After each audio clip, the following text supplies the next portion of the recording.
Hello everyone, আসসালামু আলাইকুম। Welcome back to my channel.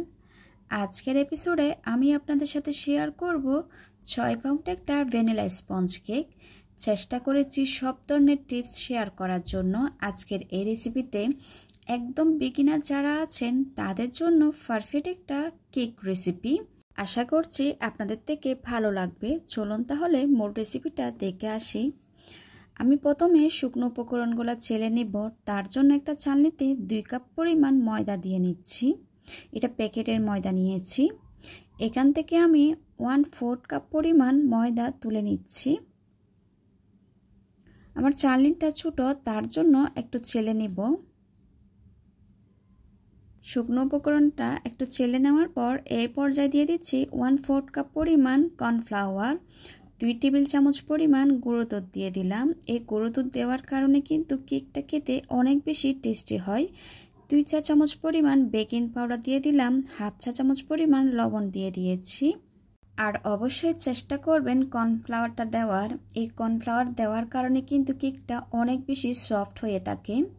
এবার শুকনো উপকরণগুলো চেলে নেওয়ার পর আমি একটা স্প্যাচুলার সাহায্যে খুব ভালো মতো করে মিশিয়ে নিচ্ছি। মিশানো হয়ে গেলে এক পাশে ঢেকে রেখে দিব। অন্য একটা পাত্রে রুমের স্বাভাবিক তাপমাত্রায় 8টা ডিম নিয়ে নিয়েছি।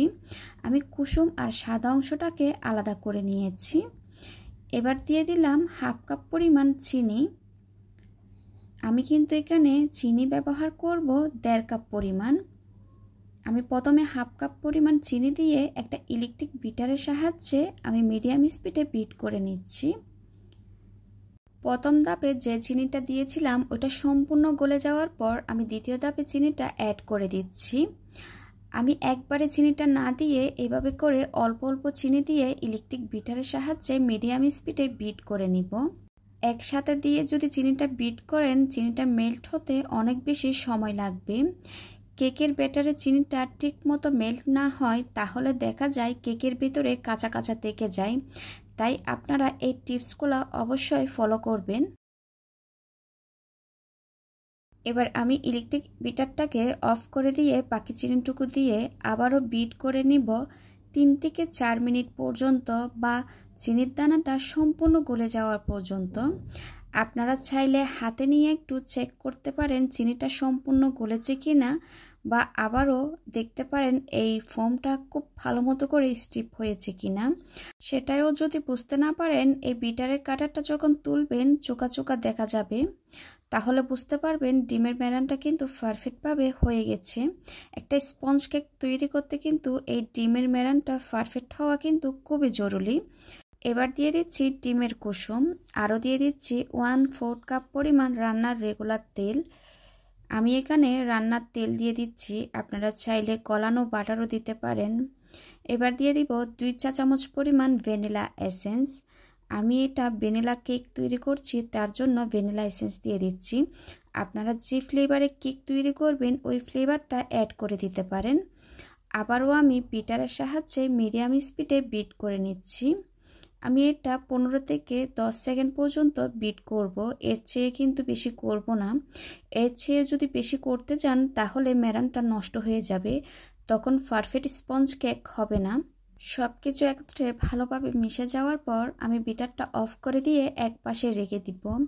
এই পর্যায়ে আমি শুকনো উপকরণগুলো মিশিয়ে নিব। আমি অল্প পরিমাণ শুকনো উপকরণ দিয়ে নিচ্ছি আর একটা হ্যান্ড হুইক্সের সাহায্যে আলতো হাতে ফোল্ড করে করে মিশিয়ে নিচ্ছি। আমি কিন্তু মেশানোর কাজটা একদিক থেকে ঘুরিয়ে ঘুরিয়ে মিশিয়ে নিচ্ছি। আপনারা কিন্তু দেখে বুঝতে পারছেন কিভাবে করা হচ্ছে কাজটা। প্রথম ধাপে শুকনো উপকরণটা খুব ভালো মতো করে মিশে যাওয়ার পর দ্বিতীয় ধাপে শুকনো উপকরণ অ্যাড করে দিয়েছি। আর একটা বিষয় আপনাদেরকে মাথায় রাখতে হবে, এই শুকনো উপকরণগুলো মেশানোর সময় কিন্তু ওভার মিক্সিং করা যাবে না। এই ওভার মিক্সিং করার কারণে কিন্তু কেকটা অনেক বেশি শক্ত হয়ে যায়। এটা খেতে কিন্তু তখন পিঠার মতো হয়ে যায়, আর সফট হয় না। আমি ব্যাটারের ঘনত্ব কীরকম হবে আমি আপনাদেরকে দেখিয়ে দিচ্ছি, ঠিক এরকমই হবে। এবার আমি একটা 12 ইঞ্চি মোল্ডে সম্পূর্ণ ব্যাটারটা ঢেলে নিয়ে একটু ট্যাপ করে ওভেনে বেক করে নিব 30 থেকে 40 মিনিটের জন্য। ঠিক একইভাবে 4টা ডিম দিয়ে আমি আরেকটা কেক বেক করেছিলাম, আর অফ ক্যামেরায় আমি কেকটা স্লাইস করে নিয়েছি। এবার আমি সুগার সিরাপ ব্রাশ করে দিচ্ছি। আমি সুগার সিরাপ হিসাবে দুধ ব্যবহার করছি। আপনারা চাইলে এভাবে চামচের সাহায্য দিতে পারেন বা ব্রাশের সাহায্য দিতে পারেন। এবার দিয়ে দিচ্ছি হোয়াইট চকলেট গানাশ। এই হোয়াইট চকলেট গানাশ দেওয়ার কারণে কিন্তু এই ভ্যানিলা কেকটা খেতে কিন্তু অনেক বেশি টেস্টি হয়ে থাকে। আমি বেশি পরিমাণ করে হোয়াইট চকলেট দিয়ে দিব। আপনারা অবশ্যই একবার হলো ট্রাই করবেন এই কেকটা। এটা খেতে কিন্তু মাশাআল্লাহ অসাধারণ হয়ে থাকে। আর যারা আমার চ্যানেলে নতুন এসেছেন প্লিজ সাবস্ক্রাইব করার জন্য অনুরোধ রইল। সাথে থাকা বেল আইকনটি ক্লিক করবেন, এতে করে আমি পরবর্তী রেসিপি আপলোড করার সাথে সাথে আপনারা নোটিফিকেশন পেয়ে সবার আগে রেসিপিটি দেখতে পারেন। হোয়াইট চকলেট দিয়ে দেওয়ার পর একটা প্যালেট নাইফের সাহায্যে আমি একটু চারিপাশে ছড়িয়ে দিচ্ছি। আর কেকটা কতটা সফট হয়েছে আপনারা দেখে বুঝতে পারছেন। এই পর্যায়ে আমি পরিমাণ মতো ক্রিম দিয়ে নিচ্ছি।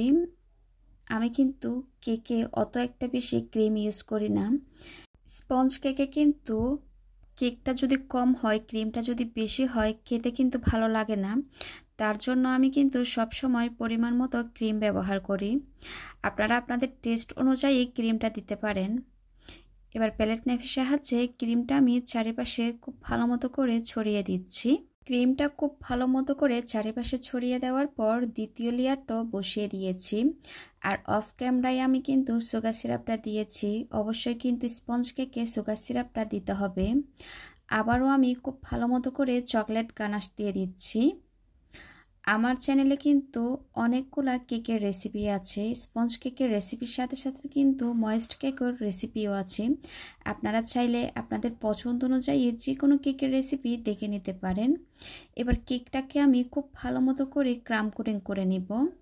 এই ক্রাম কোটিং করার কারণে কিন্তু কেকটা পরবর্তী যখন আপনারা ক্রিম দিবেন কেকের ফিনিশিংটা খুব সুন্দর আসবে।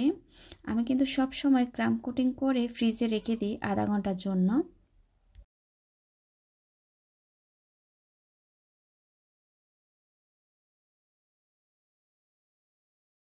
কেকটা খুব ভালো মতো করে ক্রাম কোটিং হয়ে গেছে। আমি পুরটা খুব ভালো মতো করে মুছে নেওয়ার পর ফ্রিজে রেখে দিব আধা ঘন্টার জন্য। আধা ঘন্টা পর ফ্রিজ থেকে কেকটাকে আবারও বের করে নিয়েছি। এবার কেকটাকে আমি খুব ভালো মতো করে ক্রিম দিয়ে কভার করে নিচ্ছি। এই পর্যায়ে কিন্তু আমি মোটা করে ক্রিম দিব। চারপাশে কিন্তু খুব ভালো মতো করে ক্রিমটা দিয়ে নেওয়ার পর আমি ওপরেও ক্রিম দিয়ে নিচ্ছি। প্যালেট নাইফের সাহায্যে ক্রিমটা চারিপাশে আমি ছড়িয়ে দিব।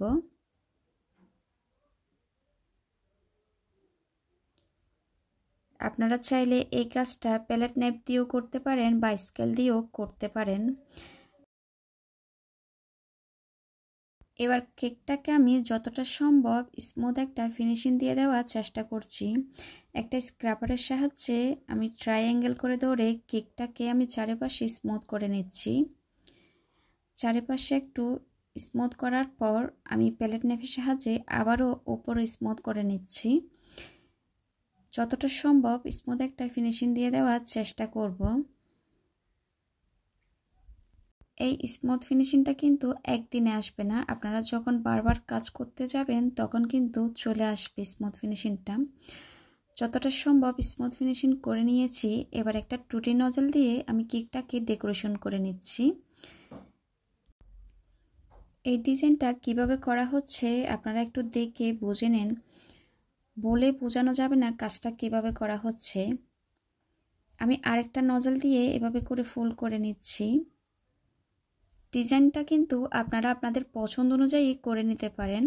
কাস্টমারে যেভাবে ডিজাইন বলেছিল আমি ওইভাবে করে দেওয়ার চেষ্টা করেছি। কাস্টমারে কিন্তু কেকটা অনেক বেশি পছন্দ করেছিল। আমি এভাবে করে ডেকোরেশনটা করেছি। এবার কিছু সুগার বল দিয়ে কেক ডেকোরেশনটা কমপ্লিট করে নিব। আমি ডিজাইনটা এভাবে করেছি। আপনারা আপনাদের পছন্দ অনুযায়ী যে কোনো কালার দিয়ে করে নিতে পারেন। মাশাআল্লাহ কেকটা কিন্তু সামনাসামনি দেখতে অসাধারণ লাগছিল। আপনাদের যদি কেক সম্পর্কে কোনো প্রশ্ন থাকে কমেন্ট সেকশনে গিয়ে কমেন্ট করতে পারেন। আপনাদের সুন্দর সুন্দর কমেন্ট কিন্তু আমাকে অনেক বেশি উৎসাহিত করে। আজকের মতো বিদায় নিচ্ছি। সবাই খুব ভালো থাকবেন। সবাই সবার জন্য দোয়া করবেন। আল্লাহ হাফেজ।